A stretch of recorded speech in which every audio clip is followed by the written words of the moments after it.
శ్రీ గురుభ్యో నమః. హరి ఓం. వసుదేవసుతం దేవం కంసచానూరమర్దనం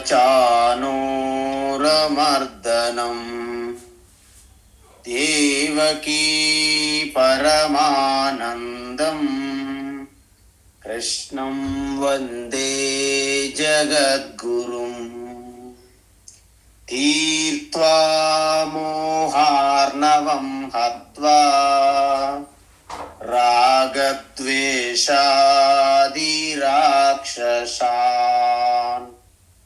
సీతా శాంతి సమాయుక్తా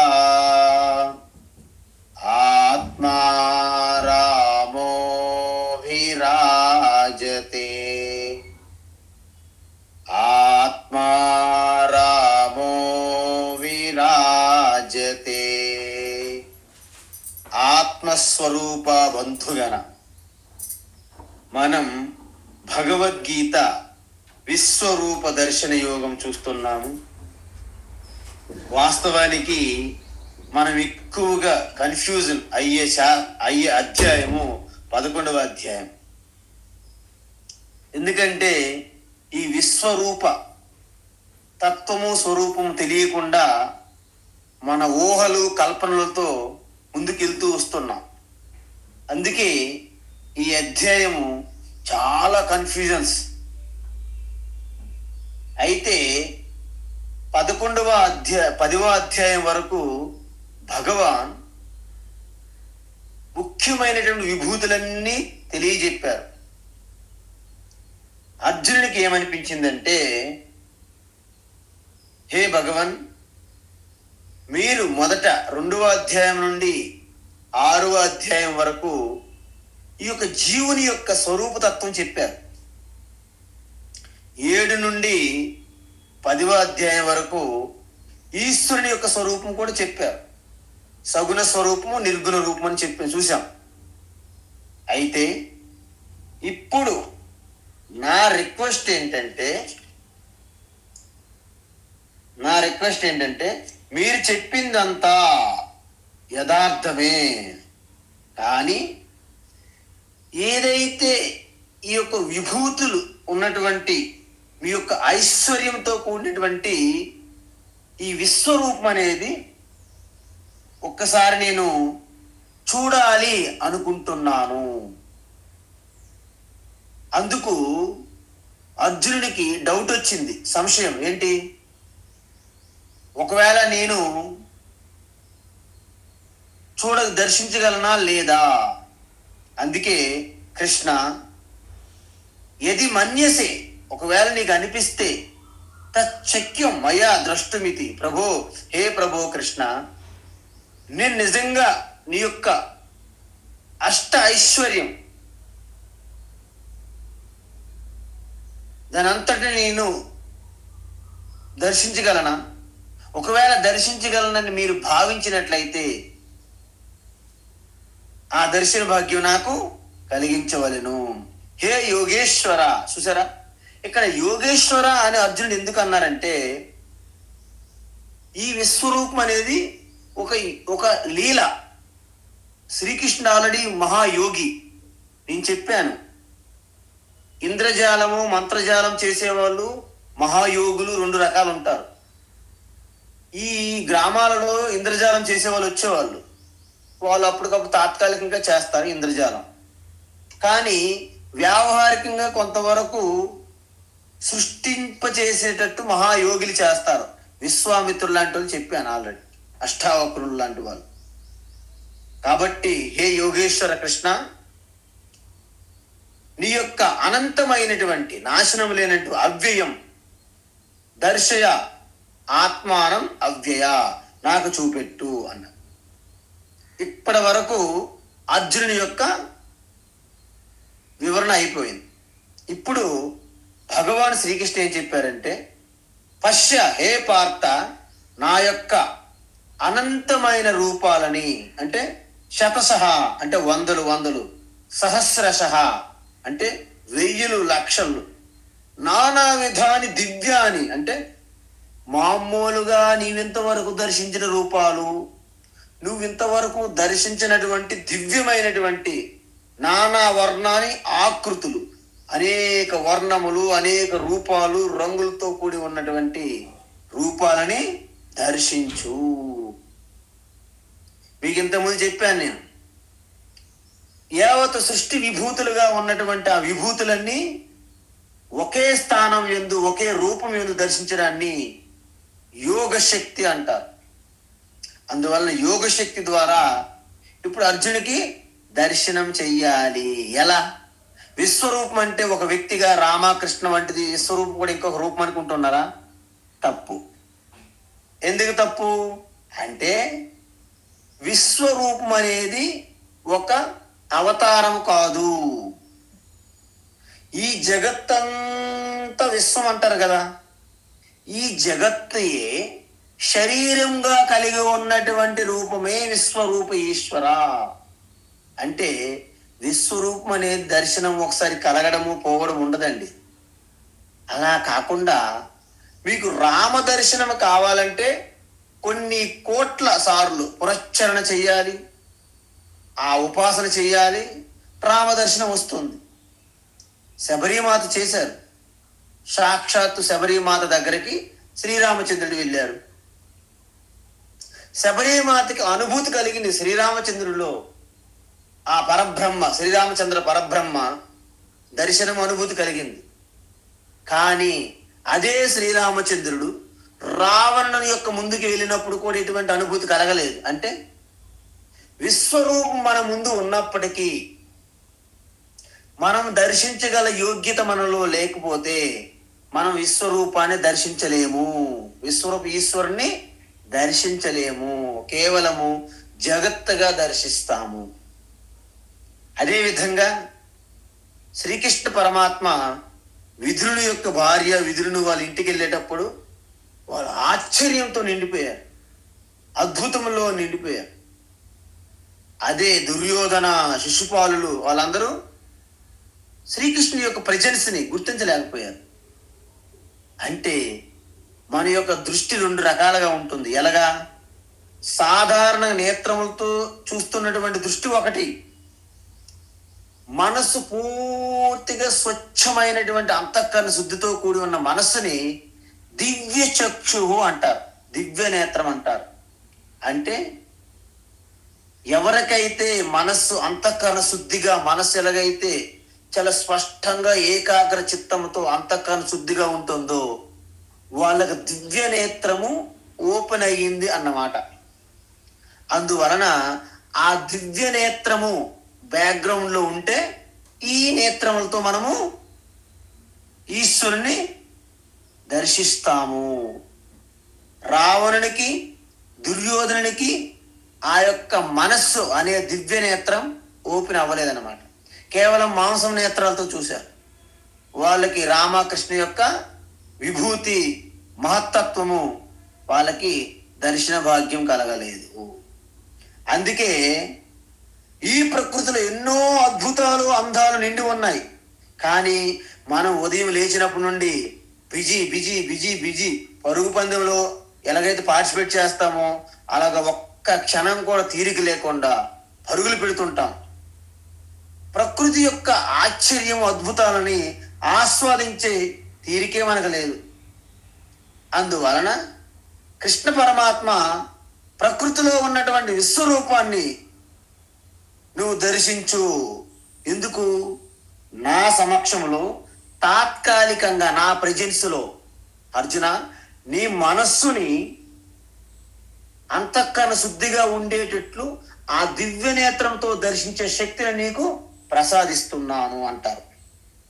అందుకే బహూని పశ్య ఆశ్చర్యాన్ని, బహూని ఆశ్చర్యాన్ని పశ్య హే భారత.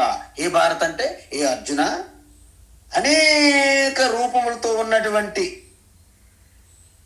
ఈ ఆశ్చర్యమైనటువంటి రూపాలని దర్శించు. ఎక్కడ దర్శించాలి? అర్జునుడు వెతుకుతున్నాడు, ఎక్కడో చూపెడుతున్నాడేమని. కృష్ణ నో, ఏ అర్జున ఏహైకస్తం జగత్కృత్స్నం. అమ్మా చెప్పండి.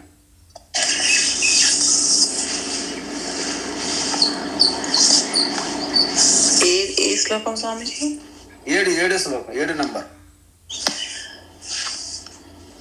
ఇహైకస్థం జగత్కృత్స్నం ఇహైకస్థం జగత్కృత్స్నం పశ్యాద్య సచరాచరం పశ్యాద్య సచరాచరం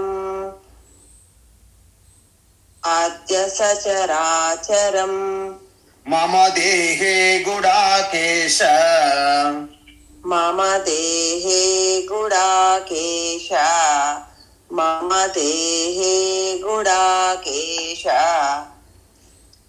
యచ్చాన్యద్రష్టుమిచ్చసి యచ్చాన్యద్రష్టుమిచ్చసి యచ్చాన్యద్రష్టుమిచ్చసి నతు మాం శక్యసే ద్రష్టుం నతు మాం శక్యసే ద్రష్టుం నతు మాం శక్యసే ద్రష్టుం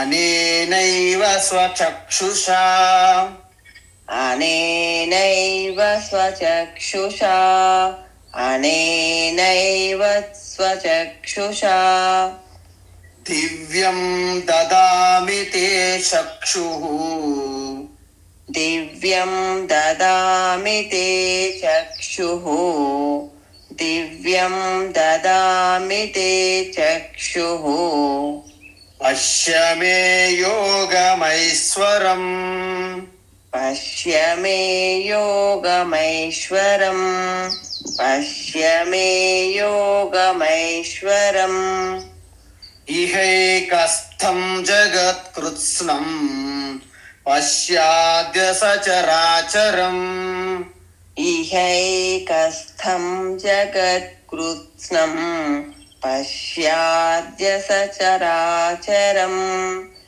ఇహైకస్థం జగత్కృత్స్నం పశ్యాద్య సచరాచరం మమ దేహే గుడాకేశ యచ్చాన్యద్రష్టుమిచ్చసి మమ దేహే గుడాకేశ యచ్చాన్యద్రష్టుమిచ్చసి మమ దేహే గుడాకేశ యచ్చాన్యద్రష్టుమిచ్చసి నతు మాం శక్యసే ద్రష్టుం అనేనైవ స్వచక్షుషా నతు మాం శక్యసే ద్రష్టుం అనేనైవ స్వచక్షుషా నతు మాం శక్యసే ద్రష్టుం అనేనైవ స్వచక్షుషా దివ్యం దదామి తే చక్షుః పశ్య మే యోగమైశ్వరం దివ్యం దదామి తే చక్షుః పశ్య మే యోగమైశ్వరం దివ్యం దదామి తే చక్షుః పశ్య మే యోగమైశ్వరం. ఉత్తమం. అయితే ఇప్పుడు భగవాన్ ఏం చెప్తున్నారంటే, నాలో అంటే ఇహ అంటే ఇక్కడే విశ్వరూప ఈశ్వరంలో అంటే విశ్వరూప ఈశ్వరునికి శరీరం ఏముంటో చెప్పండి. ఇప్పుడు రామ కృష్ణ అనుకోండి, ఒక పరిచ్ఛిన్నమైనటువంటి ఒక ఉపాధిగా మనకు దర్శనమిస్తారు. ఆంజనేయ, రామ, కృష్ణ, గణేష్, శివ, దుర్గా ఇదని. ఇప్పుడు విశ్వరూప ఈశ్వర అంటే శరీరం ఏముంటో చెప్పండి అంటే, ఎప్పుడైతే మనం ధ్యానంలో చేశామో మొత్తం ఈ ఆకాశం అంతా మీ యొక్క శరీరంగా ఉండేటప్పుడు ఈ సృష్టి యందు ఉన్నటువంటి ఆకాశమే ఈశ్వరుని యొక్క శరీరం అవుతుంది. అందుకే జగత్ కృత్స్నం అంటే సంపూర్ణమైనటువంటి జగత్తుని ఆద్య ఇప్పుడు పశ్య దర్శించు. హే అర్జున, సంపూర్ణమైన జగత్ అంతటిని ఇహైకస్థం అంటే నాయందే, ఈ దేహం యందే ఈ యావత్ సృష్టి విశ్వమంతా శరీరంగా ఉన్నటువంటి ఇప్పుడు దీన్ని దర్శించి ఇక్కడ అని అంటున్నాం. అయితే మనం విష్ణు సహస్రనామాలు ఇవన్నీ చేసేటప్పుడు మనం ధ్యాన శ్లోకాల్లో చూస్తుంటాం. అంతస్తం జస్య విశ్వం సుర నర కగ గో భోగి గంధర్వ దైత్యై అని మరి విన్నారు మీరు. అంటే ఏంటి? ఆ విశ్వమంతా ఒక ఈశ్వరునిగా భావన చేస్తే మీకు అప్పుడు అర్థమవుతుంది. అందుకే ఒక్కసారి కౌరవ సభలో రాయభారిగా వెళ్ళేటప్పుడు కృష్ణ పరమాత్మని అక్కడ బంధించడానికి ప్రయత్నించినప్పుడు ఆ యొక్క విశ్వమంతా నా యోగ శక్తిలో ఉన్నదని ఒక్కసారి ప్రదర్శన చేసేటప్పుడు దాన్ని దర్శించలేకపోయారు ఎవరు. ఎందుకు? వాళ్ళు ఎవరు సంసిద్ధంగా లేరు. కాబట్టి అలాగే మనకి అనంతమైనటువంటి ఒక అనంతత్వాన్ని తెలియజేసేది నీలము రంగు. అందుకే కృష్ణ పరమాత్మని నీలం రంగుగా ఫోటో వేస్తారు చూసారా? ఎవరైనా బ్లాక్ ఉంటారు, వైట్ ఉంటారు, నీలం రంగు అక్కడ ఉండదు. కానీ కృష్ణ పరమాత్మ నీలంగా వేస్తాం ఎందుకు?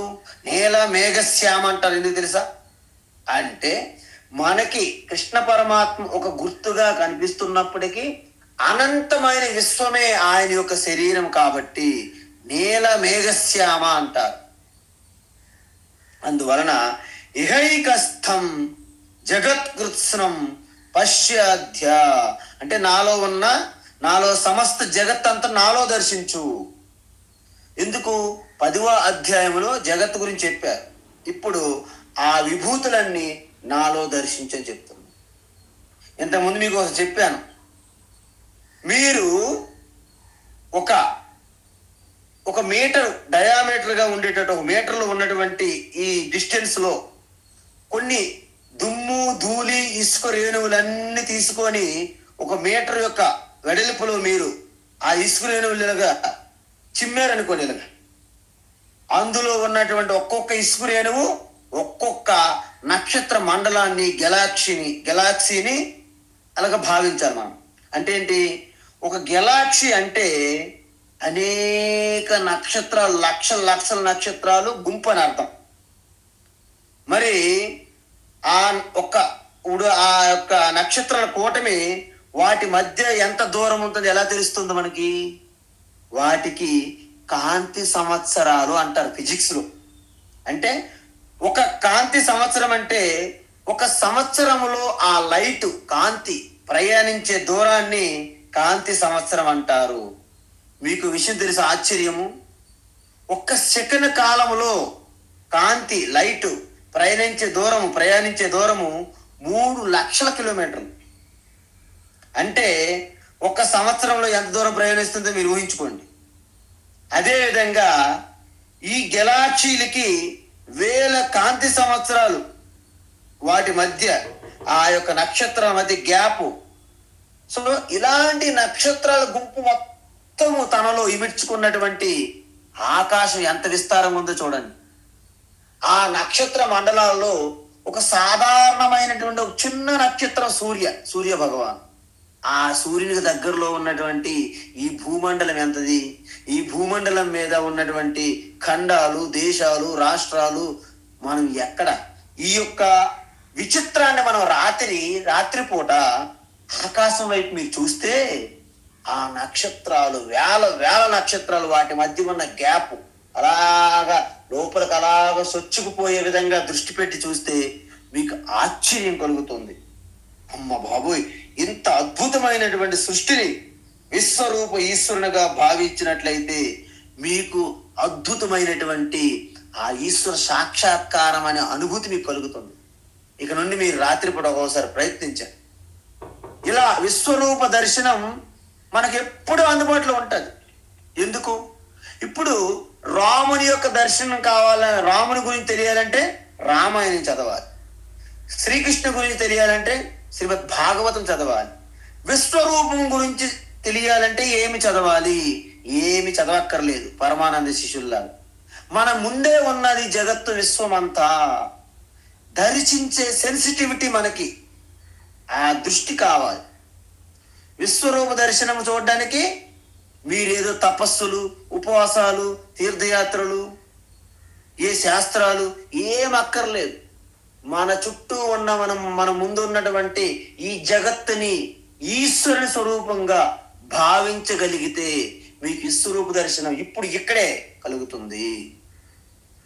అయితే ఇక్కడ స్వచక్షుష అంటే నీ నేత్రములతో నీవు చూడలేవు అర్జున అని అన్నారు. ఎందుకన్నారు అంటే నీ మనస్సు అల్లకల్లోలంగా బెంగ అనేక కన్ఫ్యూజన్లు, భయము, భీతిల్లిపోయి ఉన్నావు అర్జున.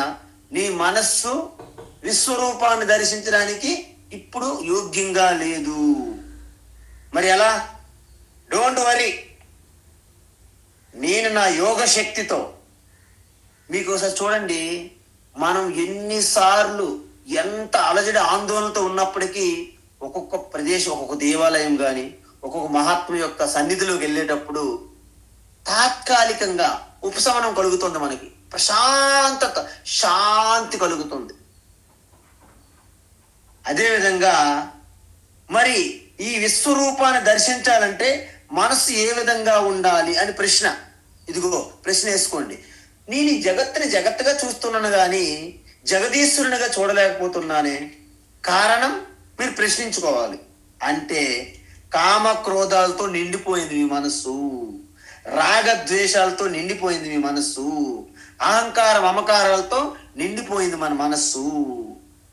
అయితే మరి ఈ జగత్తునే జగదీశ్వరునిగా చూడాలంటే ఏం చేయాలి?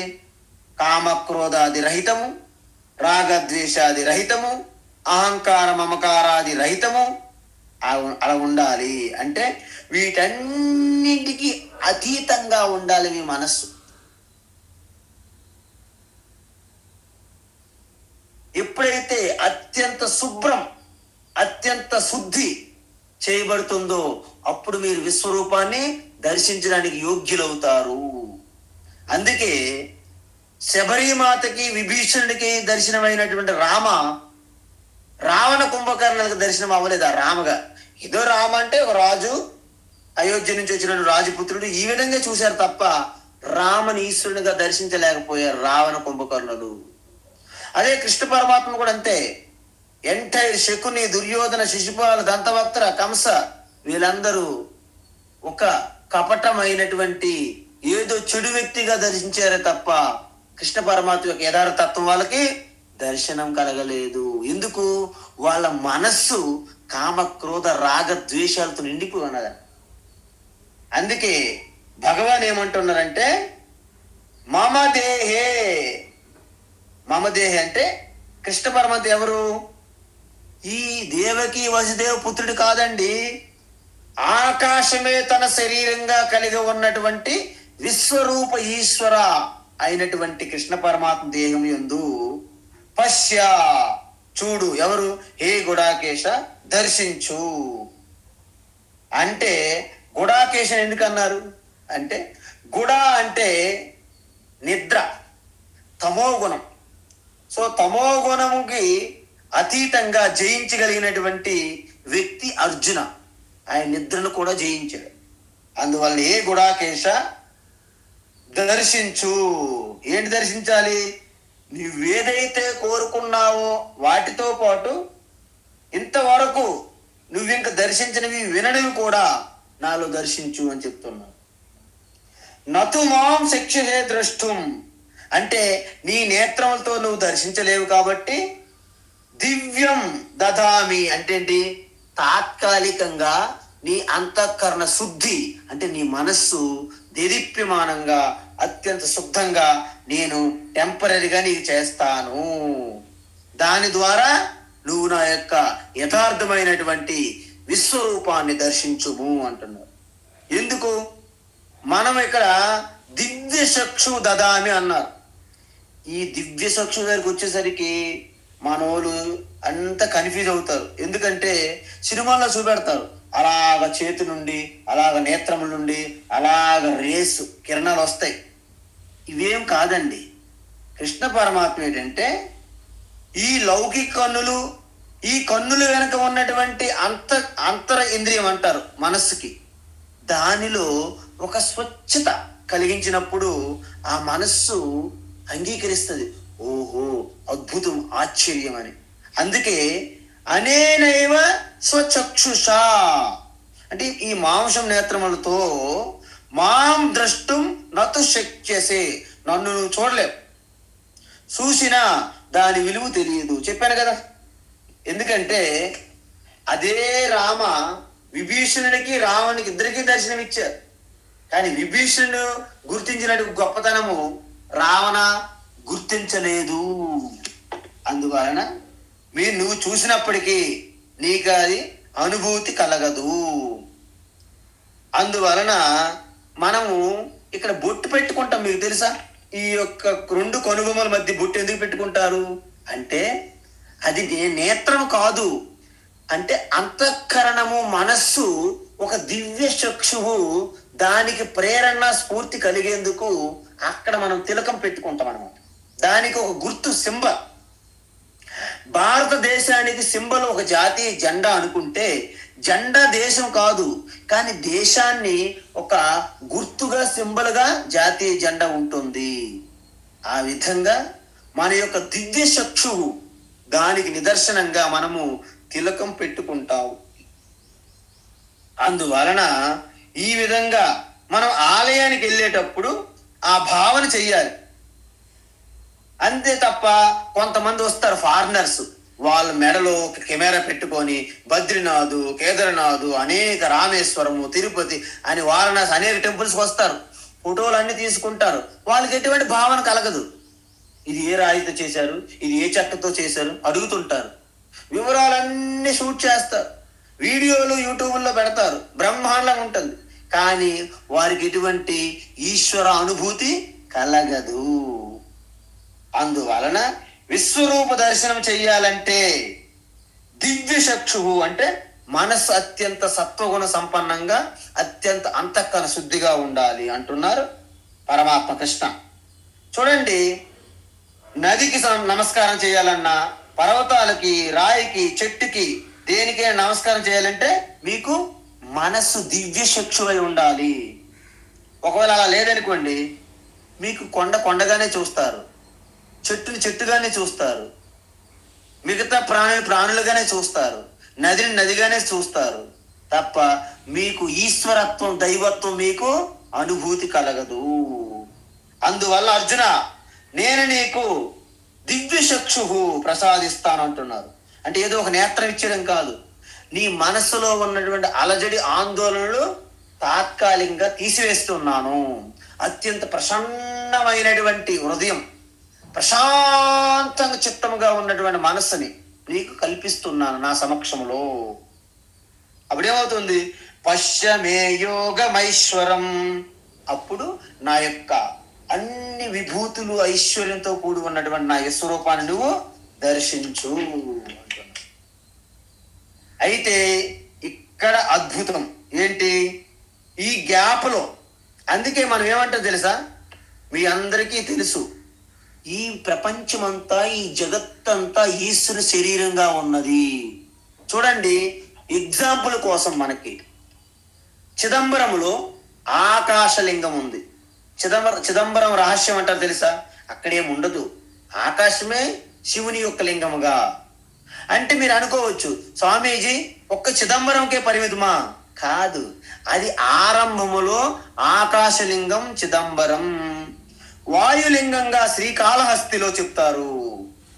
అదేవిధంగా అగ్నిలింగంగా తిరువన్నామల అరుణాచలం, అదేవిధంగా జంబులింగంగా జంబుకేశ్వరంలో, అదేవిధంగా పృథ్వీలింగంగా కాంచి అంటే కంచిలో ఈశ్వరుని మనకి చెప్పారు. పంచభూతములకు సంబంధించినటువంటి 5 లింగాలుగా చెప్పారు. అంటే పంచభూతాలంటే సృష్టి అంతా పంచభూతాలతో కూడి ఉన్నది.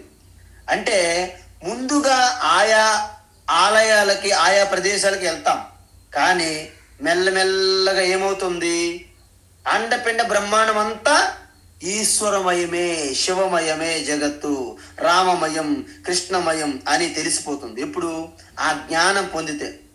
లేకపోతే ఆ జ్ఞానం పొందలేదనుకోని మనము, ఇదంతా మాయామయం అయిపోతుంది. అందుకే ఏమంటారు? జగమే మాయ, బ్రతుకే మాయ, వేదాలలో సారమింతేనయ, ఈ వింతేనయ. మీకు ఎప్పుడైతే అర్థం కాదో, జ్ఞానం అయితే ఎప్పుడైతే మీకు తెలియదో, అప్పుడు జగత్ అంతా ఒక మాయలా కనిపిస్తుంది మీకు. అదే ఈ విశ్వరూప ఈశ్వరుని యొక్క జ్ఞానం మీకు అయింది అనుకోండి, తెలిసింది అనుకోండి, అప్పుడు ఏమవుతుంది? ఇదే ఈశ్వరమయం బ్రహ్మమయం అయిపోతుంది. రే రే బ్రహ్మమయం జగత్, సదాశివ బ్రహ్మేంద్ర స్వామి. రే రే బ్రహ్మమయం జగత్ దృష్టిని జ్ఞానమయం కృత్వా పశ్యేత్ బ్రహ్మమయం జగత్ అన్నారు. అందువలన ఈ దృష్టి, దానినే దివ్య చక్షు అంటారు. ఇక్కడ ఎప్పుడైతే మీ దృష్టి ఈశ్వర స్వరూపం మీద భక్తితో నిండిపోయిందో అప్పుడు జగత్తులో ఏది చూసినా అణువణువు కూడా ఈశ్వరుడు అందులో తాండవిస్తుంటారు అన్నమాట, నాట్యం చేస్తుంటారు అన్నమాట. దివ్యం దదామి తే చక్షు, నా విశ్వరూపాన్ని చూడడానికి నీకు ఆ మనస్సు పూర్తిగా ఆస్వాదించే, విభూతిని దర్శించే యోగ్యత ప్రసాదిస్తున్నాను అన్నారు కృష్ణ పరమాత్మ. అందువలన ఇప్పుడు చూడండి, ఇదంతా కృష్ణ పరమాత్మకి అర్జునుడి మధ్య సంవాదం జరుగుతుంది. ఆ యొక్క డైలాగ్ని కంపోజ్ చేస్తున్నది ఎవరు? వ్యాస మహర్షి. వ్యాస మహర్షి మనకి ఎలా చూపెట్టగలరు? సినిమాలు అనుకోండి, అలాగ జ్యోతులు, ఆ రేసు కిరణాలు చేయి నుండి కంటి నుండి గ్రాఫిక్స్ లో చూపెడతారు. వ్యాస మహర్షి ఎలా చూపెడతాడు? కష్టం. అందువలన ఆ దివ్య చక్షువు ప్రసాదిస్తున్నప్పుడు ఒక నిశ్శబ్దం, అంటే కృష్ణ పరమాత్మ అర్జునుడిని ప్రిపేర్ చేస్తున్నాడు. అప్పుడు గ్యాప్ వస్తుందా లేదా? గ్యాప్ వస్తుంది. మరి గ్యాప్లో ఎవరు మాట్లాడాలి? మీకు క్రికెట్ మ్యాచ్ అవుతుంటది, ఒక 6 కొడతాడు, ఆ బాల్ తీసుకురావడానికి టైం పడుతుంది. ఈ మధ్యలో ఎవరు మాట్లాడాలి? కామెంటేటర్స్ ఉంటారు కదా, వాళ్ళకి గాసిప్ కొడతారు. అప్పుడు అక్కడ కొట్టాడు, అన్ని వికెట్లు తీశాడు, ఇతను బ్యాటింగ్ అని చెప్తుంటారు కదా. ఈ మధ్యలో సంజయ మహాశయ వచ్చేసాడు అనమాట. ఏమిటి? సంజయ ఉవాచ, సంజయ ఉవాచ ఏవముక్త్వా తతో రాజన్, ఏవముక్త్వా తతో రాజన్, ఏవముక్త్వా తతో రాజన్ మహాయోగేశ్వరో హరిః, మహాయోగేశ్వరో హరిః, మహాయోగేశ్వరో హరిః దర్శయామాస పార్థాయ, దర్శయామాస పార్థాయ, దర్శయామాస పార్థాయ పరమం రూపమైశ్వరం, పరమం రూపమైశ్వరం, పరమం రూపమైశ్వరం ఏవముక్త్వా తతో రాజన్ మహాయోగేశ్వరో హరిః, ఏవముక్త్వా తతో రాజన్ మహాయోగేశ్వరో హరిః, ఏవముక్త్వా తతో రాజన్ మహాయోగేశ్వరో హరిః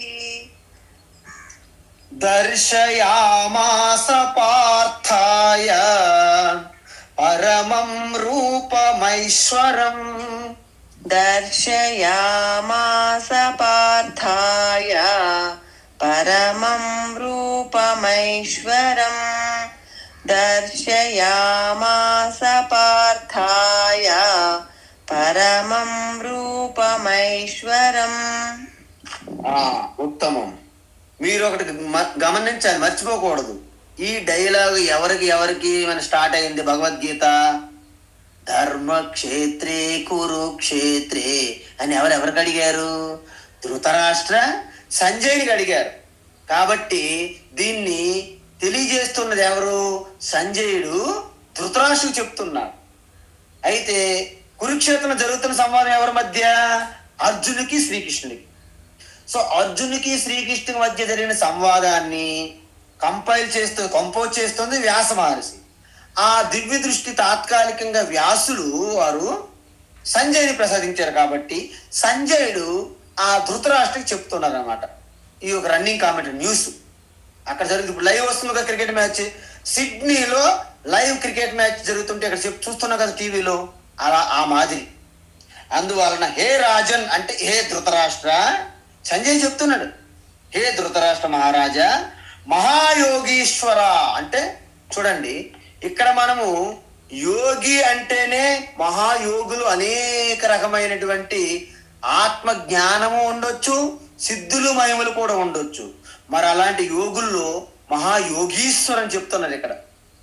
అందువలన ఓ మహారాజా ధృతరాష్ట్ర, మహాయోగీశ్వరుడు అంటే ఏంటి? హరి అన్నారు ఇక్కడ.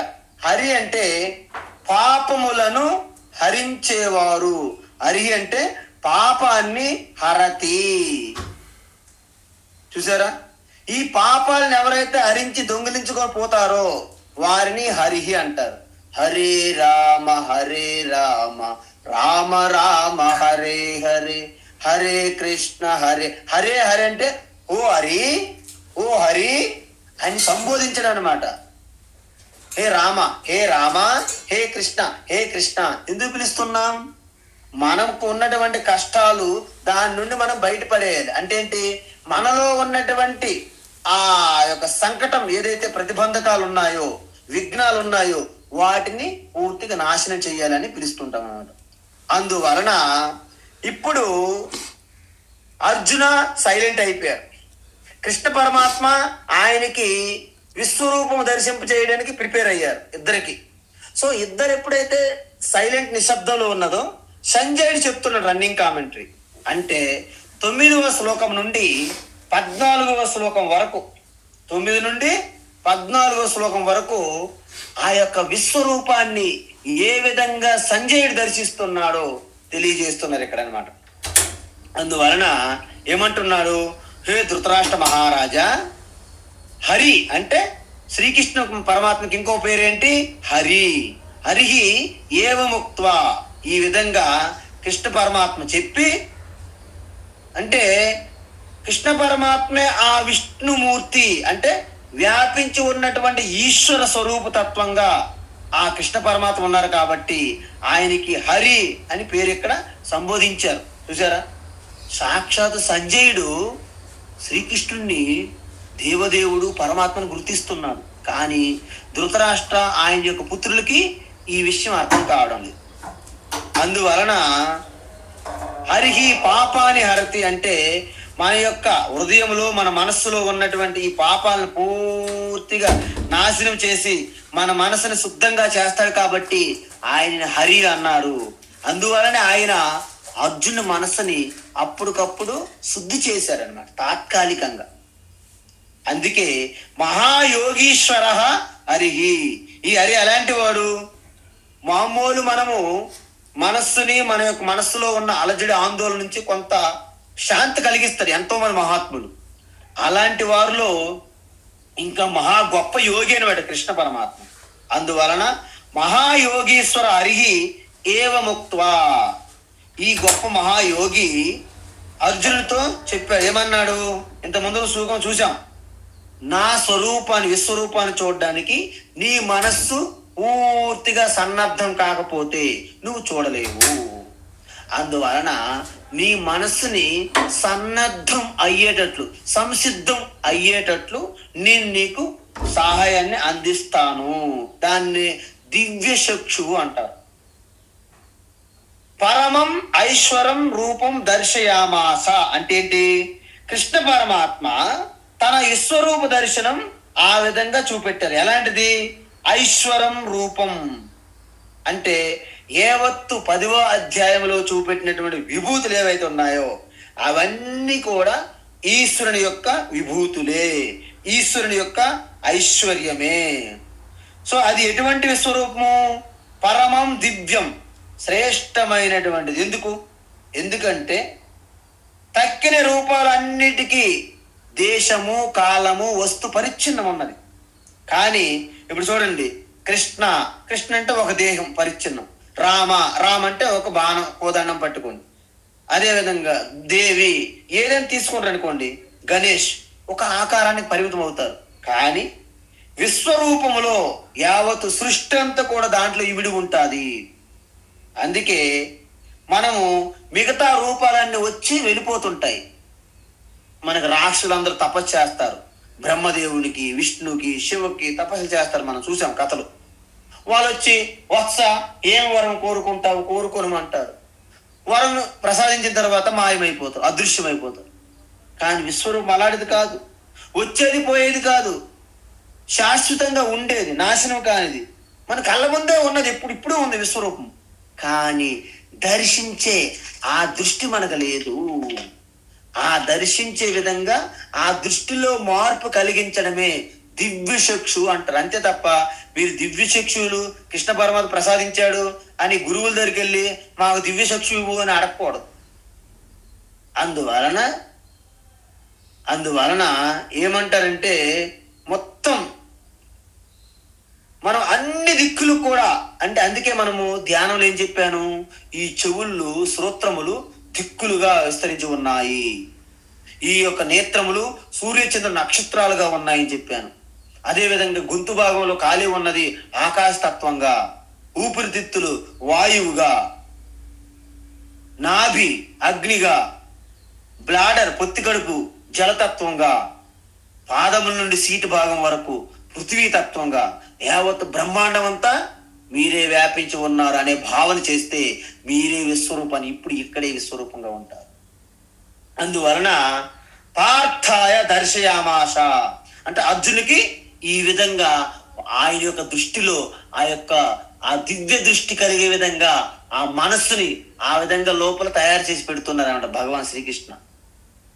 అందువలన దాన్ని సంజయుడు ఈ విధంగా ఎక్స్ప్లెయిన్ చేస్తున్నాడు, ఆయనకి తోచిన విధంగా చెప్తున్నాడు. అనేక వక్త్ర నయనం,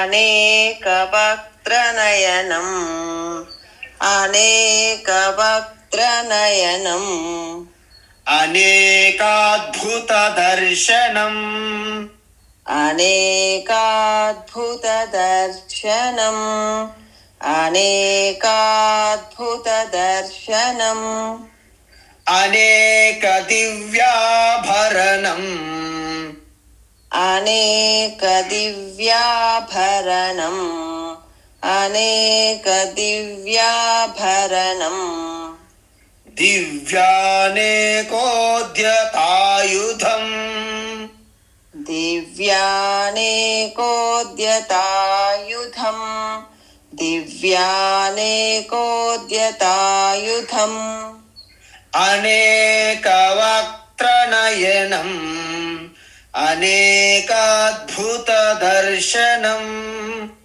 అనేక వక్త్ర నయనం, అనేకాద్భుత దర్శనం, అనేక వక్త్ర నయనం, అనేకాద్భుత దర్శనం, అనేక దివ్యాభరణం, దివ్యానేకోద్యతాయుధం, అనేక దివ్యాభరణం, దివ్యానేకోద్యతాయుధం, అనేక దివ్యాభరణం, దివ్యానేకోద్యతాయుధం, దివ్యమాల్యాంబరధరం, దివ్యమాల్యాంబరధరం, దివ్యమాల్యాంబరధరం, దివ్యగంధానులేపనం, దివ్యగంధానులేపనం, దివ్యగంధానులేపనం, సర్వాశ్చర్యమయం దేవం, సర్వాశ్చర్యమయం దేవం, సర్వాశ్చర్యమయం దేవం, అనంతం విశ్వతోముఖం, అనంతం విశ్వతోముఖం, అనంతం విశ్వతోముఖం, దివ్యమాల్యాంబరధరం, దివ్యగంధానులేపనం, దివ్యమాల్యాంబరధరం దివ్యగంధానులేపనం దివ్యమాల్యాంబరధరం దివ్యగంధానులేపనం సర్వాశ్చర్యమయం దేవం అనంతం విశ్వతోముఖం. సర్వాశ్చర్యమయం దేవం అనంతం విశ్వతోముఖం సర్వాశ్చర్యమయం దేవం అనంతం విశ్వతోముఖం. ఉత్తమం. ఇప్పుడు సంజయుడు ఏమైతే డిస్క్రిప్షన్ చెప్తున్నారన్నమాట, అంటే ఎటువంటి వివరణ, డిస్క్రిప్షన్ ఎలా ఉందా రూపము, అర్జునుడికి ఏ విధంగా చూపెడుతున్నారు, ఎటువంటి రూపము అని మధ్యన ఉన్నటువంటి రన్నింగ్ కామెంటరీ ధృతరాష్ట్ర చెప్పవలసి వస్తుంది. ఎవరు? ఆయన యొక్క సెక్రటరీ అంటే సంజయుడు. అనేక వక్త్రానయనం, అనేక అద్భుత దర్శనం, అనేక దివ్య ఆభరణం, దివ్యం అనేక ఉద్యుత ఆయుధం, దివ్యమాలలు, అంబరము ధరించి ఉన్నటువంటి అనేక మనకి పెర్ఫ్యూమ్స్ అంటారు కదా, లేపనములు, సర్వ ఆశ్చర్యమయం అనంతం విశ్వతోముఖం దేవం పరమాత్మ స్వరూపం అర్జున అపశ్యతు. అర్జునుడు చూస్తున్నాడు. చూసారా? అంటే మనం ఇక్కడ నుంచి మీరు ఒక విషయం గమనించాలిగా, మీరు కూడా సంసిద్ధులు అయిపోవాలి విశ్వరూపాన్ని చూడడానికి. అంతే తప్ప అర్జునుడు చూశాడు, కృష్ణ పరమాత్మ చూపెట్టాడు అనుకోకూడదు. విశ్వరూప దర్శనం సంజయుని ద్వారా ఏ విధంగా మనం తెలుసుకుంటాం అనేది ఇప్పుడు ఉంది. కాబట్టి విశ్వరూప దర్శనం సంజయునికి కూడా అయ్యింది, ఒక అర్జునికే కాదు.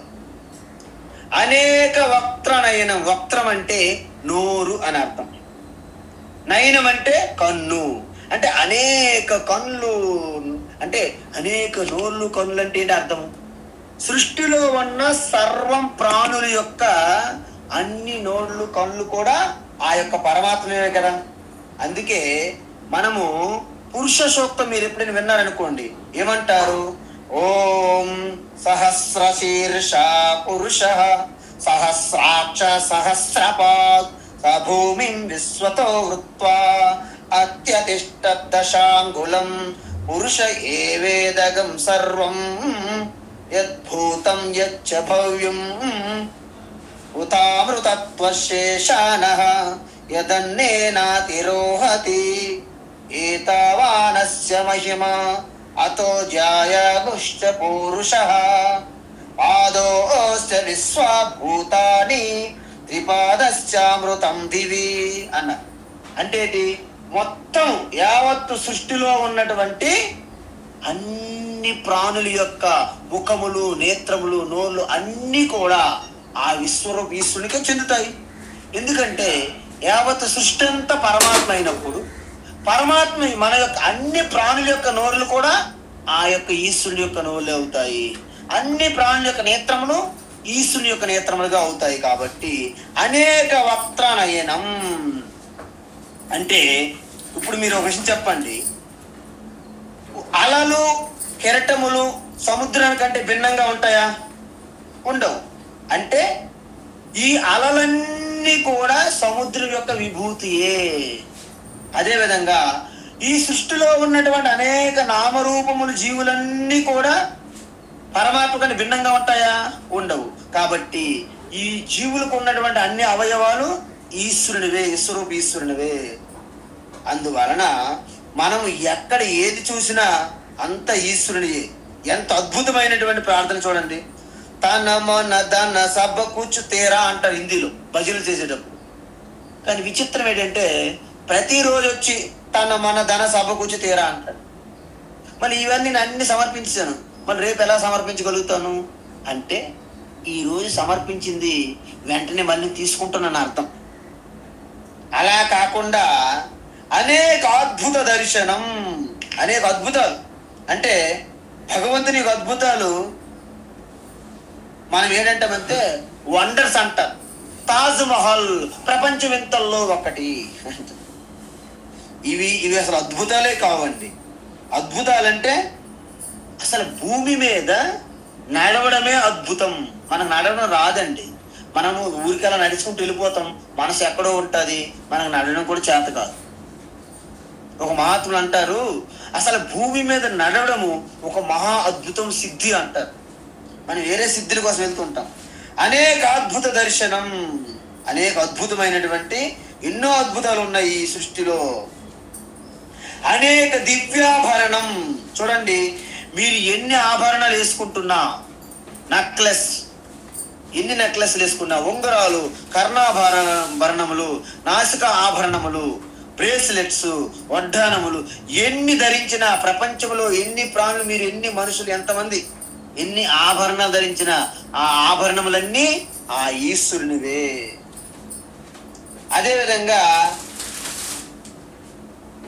అదేవిధంగా ఇంకేమంటున్నారు, దివ్య అనేక ఉద్యుత ఆయుధం, అంటే ఆయుధములను పైకి లేపి.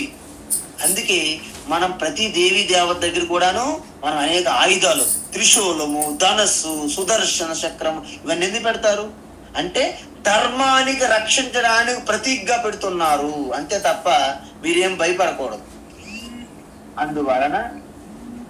అందువలన మనకి మనం ఈ యొక్క ఈశ్వరుని యొక్క శరీరం అనేది డెకరేట్ చేస్తాం. మనము చూసారా, ఈశ్వరుని శరీరాన్ని డెకరేట్ చేస్తాము, కానీ మన శరీరాన్ని చివరికి ఏం చేస్తాము, క్రిమేషన్ చేస్తాం, క్రిమేషన్ గ్రౌండ్ లో పాతి పెడతాం. అందువలన ఆ ఈశ్వరునికి సంబంధించినటువంటి అన్ని ఆభరణములు ఈశ్వరుని శరీరం యందే ఉన్నాయి. అనేక ఆయుధాలు ఆయనే ధరించి ఉన్నాడు.